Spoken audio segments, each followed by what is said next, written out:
Thank you so much, Jesper and Henrik. Fascinating session there. Welcome back to iGaming Next Online. My name's Oisin Lunny. I'm an event MC, marketing consultant, and podcast host for Fortune 500 companies. And I'm thrilled to be joining you all on the stage for the third time over these 2 brilliant days at iGaming Next Online. Now, to quote one of my favorite films, the cinematic masterpiece Zoolander, cryptocurrency is so hot right now. Now, the iGaming space is, of course, no slouch when it comes to adapting new, exciting technologies, and cryptocurrencies do certainly seem to be driving transformation at an intense pace. So let's take a moment to go back to basics with one of the leading experts in the field and explore cryptocurrency and its impact on the future of iGaming and sports betting. Please welcome to the iGaming Next Online stage the COO at Coingaming Group, Anita Brinke. Welcome, Anita. Thank you so much, Oisin. Pleasure to be here. Great to have you here. So let's dive right in. It is so hot right now. There's a lot of debate around what cryptocurrency actually is. The clue's in the name. It's some people look at it as a currency, other people look at it as an asset. And there's a bit of a debate going on. What's your take on this asset versus currency thing? Right. I do agree with you that there is a lot of debate. And as it stands today, I would say that mostly people view it as an asset.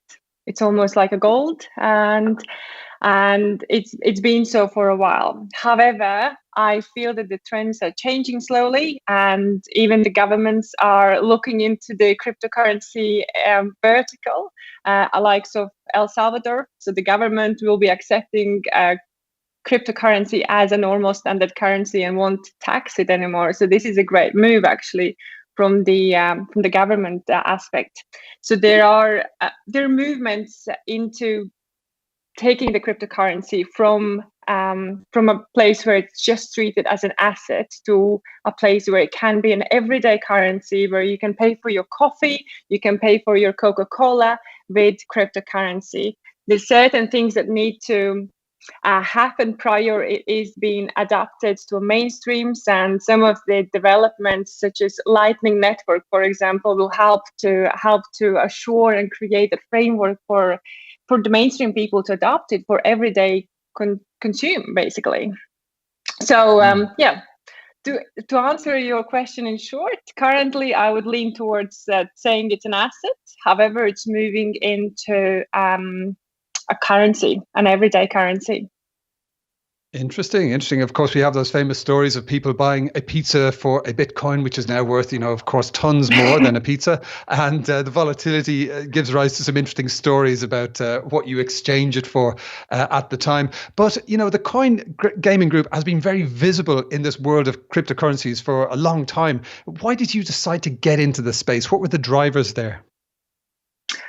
So since day one, our mission has been to put the customer in the center of the universe and then to ensure that they have a very smooth experience while they are using our product and our platform. And we realized very early on that we can't really satisfy the end user to the level that it's seamless, it's fast, it's trusted, it's fun for the end user. So fiat wasn't working for us, basically, and we looked around, and cryptocurrency was obviously an option, and it offered us all the solutions that we were looking for.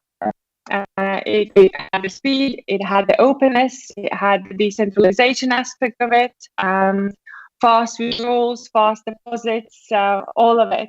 So we definitely jumped on the train there as soon as possible, as soon as we noticed that this is something for us to explore further. And we quickly realized that the customers actually very much appreciate the fact that they can make 50 transactions a day back and forth with no fees and no limitations. It's just very convenient. Absolutely. So that focus on the user experience, the customer experience has really driven your adoption of the new technology. But, I'm sure I'm not the only person who is attending iGaming Next Online who feels like they would like to know a bit more about cryptocurrency and how it all fits together.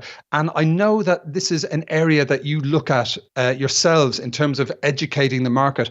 What are some of the things you're doing? What are some of the resources that people should be aware of, myself included?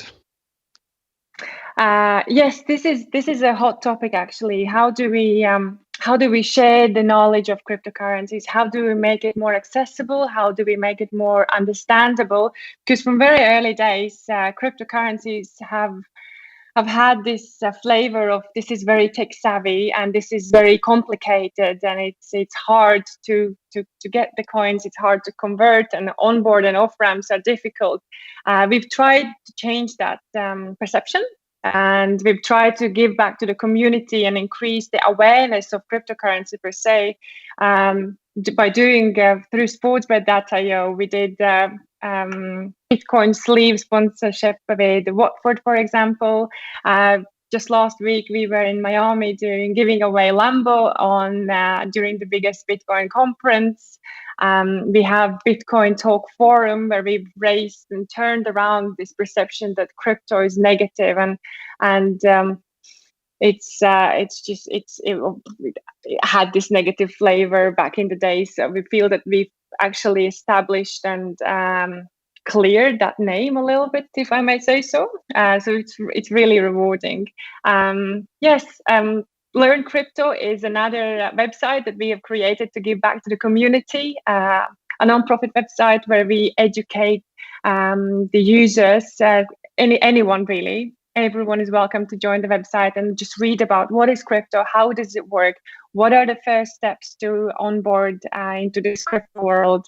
Because we do understand that there is a lot out there in the internet, and it might be confusing for someone who's not used to cryptocurrencies and who's not holding any coins at this given moment.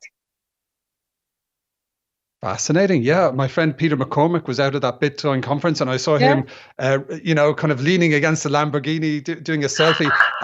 The Learn Crypto website sounds fantastic. Sounds like I should absolutely visit that immediately, which I hope I'll be joining many people at the conference and doing.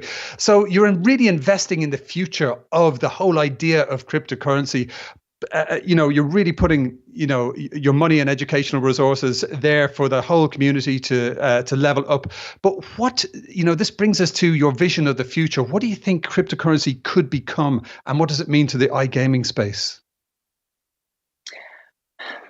Cryptocurrency is one of the crypto in general for iGaming. I feel it's one of the fastest growing segments in the gaming industry.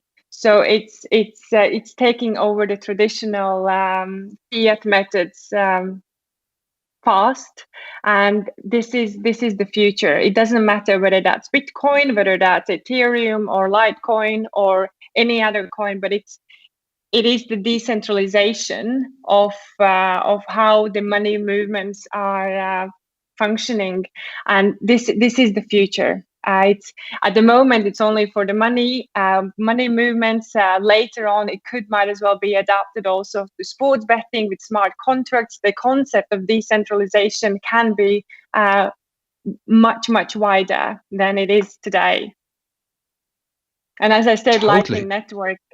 Lightning Network is something that will help to adapt the cryptocurrencies for wider audiences in the coming years, most certainly, because it will decrease the time it needs, the transaction needs to take, and the fees, and you'll be able to deposit and transfer smaller amounts within no time and with no fees whatsoever.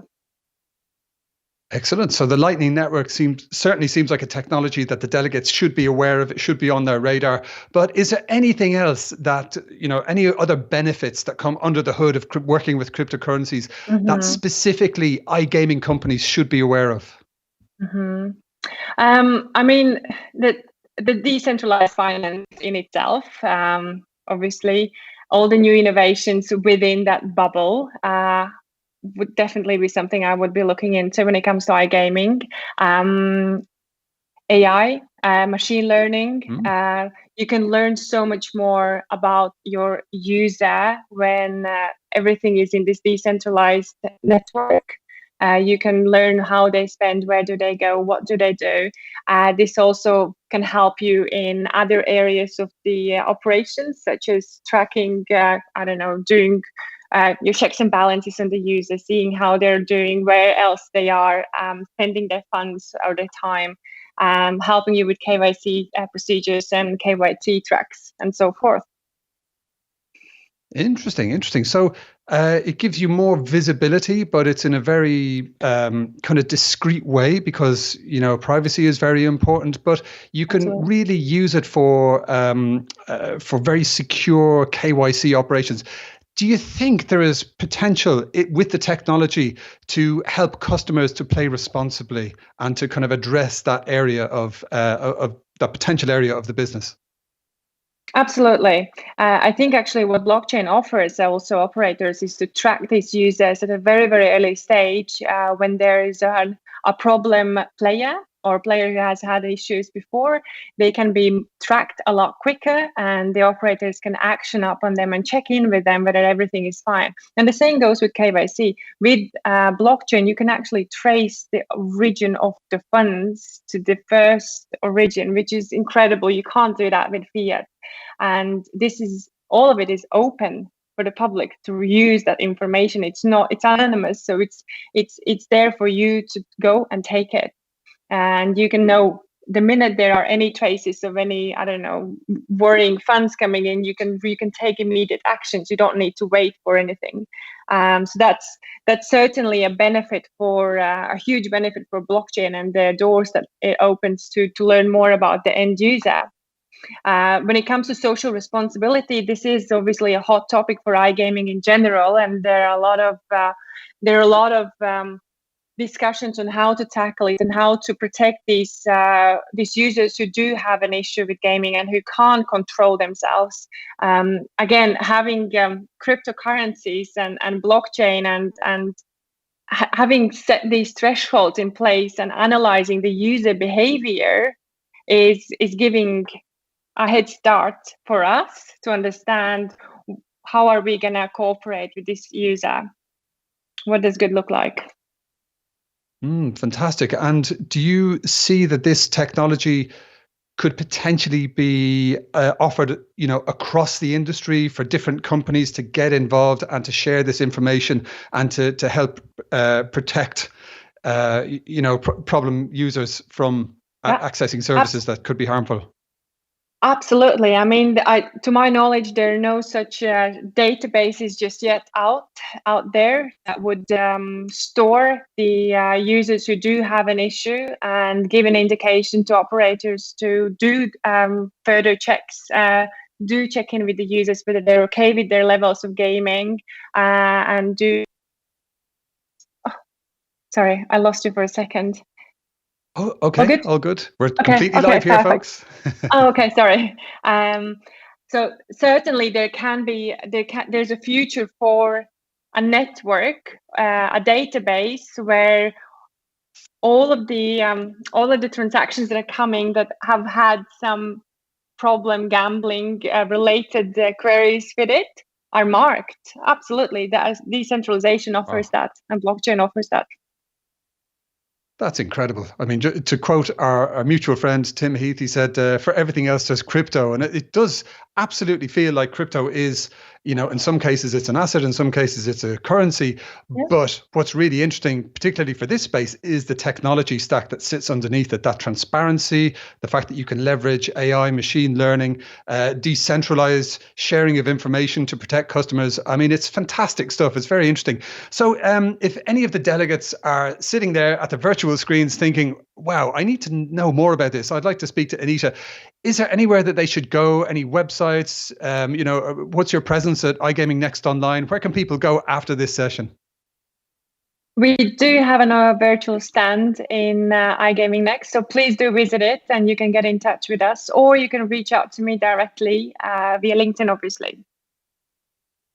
Okay, fantastic. And I think that goes for all of us here. It's very important to build this global family who are sharing knowledge, sharing best practice, expertise, future trends as part of the iGaming Next Online global platform. And, please reach out to myself as well. Find us on LinkedIn and let's continue to build this incredible global network of experts who are sharing knowledge, best practice, and really inspiring visions of the future. So I'm afraid we are running out of time. That was a short and sweet session, but I found it absolutely fascinating. So thank you so much to Anita Brinke for joining us and sharing these great insights and tips for the future. I think it's been incredibly useful. Thank you so much, Oisin. It was lovely talking to you, and have a lovely day with the rest of the delegates. Awesome. You too. Thanks, everyone. Thank you. See you next time. Thank you. Bye.